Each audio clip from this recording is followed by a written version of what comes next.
Meus irmãos e minhas irmãs, paz e bem. Na leitura de hoje, nós que já ouvimos a apresentação de Daniel, que é elogiado pela sua sabedoria, os outros também, os outros três, mas sobretudo Daniel. E se diz que ele tinha uma habilidade extraordinária concedida pelo Senhor para interpretações. Então, hoje, na leitura, justamente, nós vamos ver esse momento que Daniel vai demonstrar isso. Daqueles dias, disse Daniel a Nabucodonosor.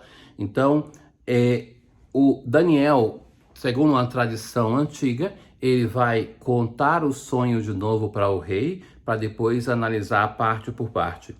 O rei sonha com uma estátua grande e que essa estátua tinha cada pedaço feito de uma parte. E depois uma grande pedra vem da montanha, destrói esta grande estátua e depois se torna uma grande montanha que enche toda a terra. E agora o Daniel começa a explicar. Tu és o grande rei, falando para Nabucodonosor, e Deus do céu te deu a realeza. Veja que este rei, que não é do povo de Israel, então da Babilônia, começa Daniel a reconhecer que é Deus que deu para ele a graça. Deus entregou em tuas mãos os filhos dos homens e te constituiu o Senhor de todos eles. Tu és a cabeça de ouro. Então assim começa a explicação de Daniel. Depois vai dizer dos reinos que vão se suceder, que cada um vai ser mais frágil do que este que é de ouro. Surgirá outro reino que é inferior ao teu, e ainda um terceiro. O quarto reino será forte como ferro. E depois disso o reino será dividido. O reino em parte será sólido e em parte será quebradiço. Então, Deus do céu suscitará um reino que nunca será destruído, que é então a pedra grande que destrói a estátua e que depois se torna uma grande montanha.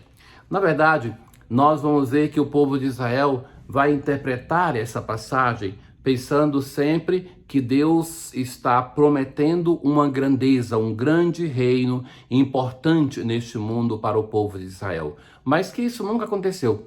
Quando, por exemplo, nós temos logo nesse tempo aqui os irmãos macabeus, então muitos pensaram que esses seriam aqueles que seriam escolhidos pelo Senhor para estabelecer um reino forte, um reino justo. E isso não aconteceu também com eles. Então, cada vez mais, o Antigo Testamento ia se desiludindo nessa expectativa. E então chegam à conclusão que é o Messias somente que pode estabelecer esse reino glorioso. Mas que também isso não acontecerá a partir dos critérios do mundo. Então nós vemos Jesus como realização dessa profecia, essa grande pedra que rola e que destrói as estátuas que representam os reinos anteriores. Mas como nós celebramos na liturgia há poucos dias, nós esperamos e cremos que é um reino que não é deste mundo, como Jesus vai dizer a Pilatos: o meu reino não é deste mundo. Um reino que está em todos os lugares, um reino que é fundamento da paz e que, sobretudo, é a presença do Messias, é a presença messiânica e é ele o soberano de todos os reis da terra. E, ao final, o sonho é verdadeiro e sua interpretação é fiel. Então, nós vemos nesse jovem, Daniel é um jovenzinho. Então, nesse jovem, o agir, a mão de Deus, a sua obra, que em um momento, em meio ao sofrimento, então, este jovem, sobretudo Daniel, o autor do livro, que vai mostrar que é conduzido pelo Senhor, para também ter a coragem, a ousadia, como ele vai demonstrar também em outros momentos, de dizer ao soberano grandioso Nabucodonosor, que nutria uma simpatia também para com ele, mas de dizer a verdade, não temer de defender a sua própria fé. É essa característica de Daniel que nos chama a atenção. Um jovem convicto da fé que tem em Deus e que não teme enfrentar ninguém, nem um rei, por causa dos seus propósitos, dos seus ideais. E que isso também deve alimentar a nossa dimensão de fé, de seguimento do Senhor. Então, hoje Jesus continua no templo e ali algumas pessoas comentavam a respeito da beleza do templo. Jesus aproveita desse momento, dessa admiração dessas pessoas e vai dizer assim: vós admirais essas coisas? Dias virão em que não ficará pedra sobre pedra, tudo será destruído.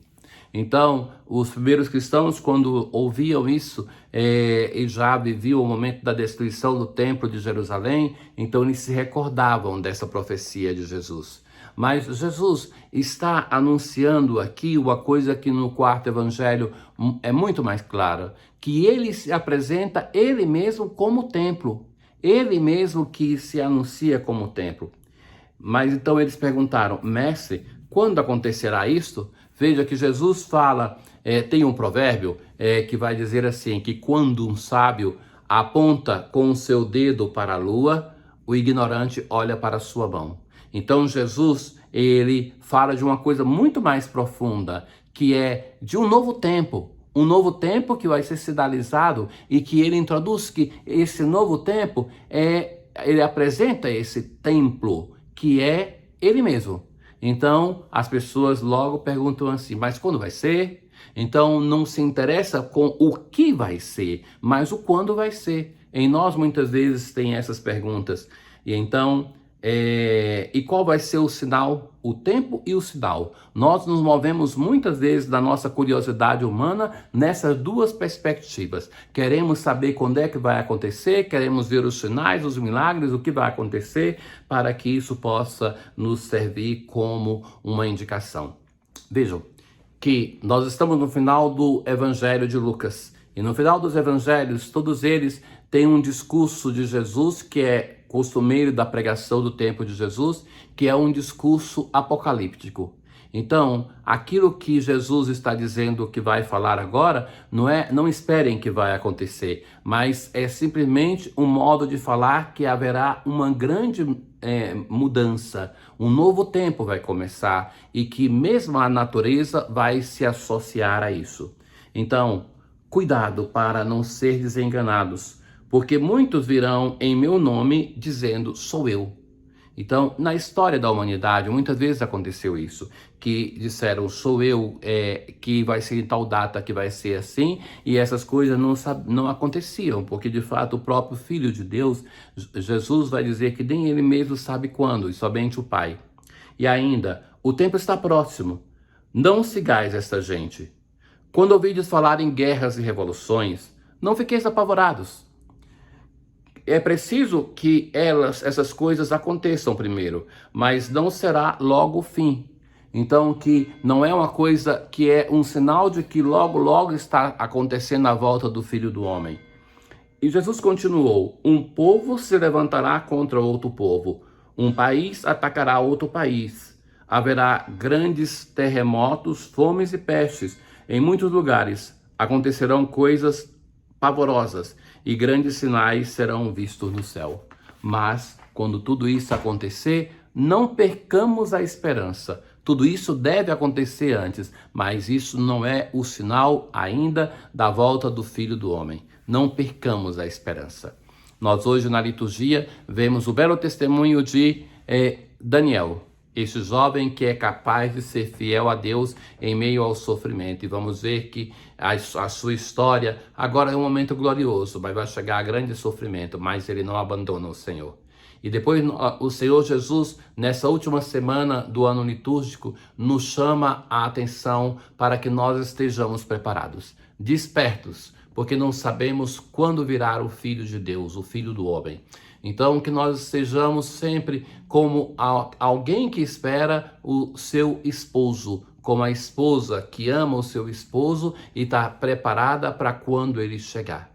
São imagens que nós temos das Sagradas Escrituras para iluminar a nossa esperança. A esperança cristã, sobretudo, é a esperança de um novo céu, uma nova terra. Não a esperança de coisas banais e passageiras, mas a esperança de que o reino de Deus se realize, que nós cheguemos à salvação, que isso esteja no centro do nosso dia. O Senhor esteja convosco, Ele está no meio de nós. Abençoe-vos o Deus Todo-Poderoso, o Pai, o Filho e o Espírito Santo. Paz.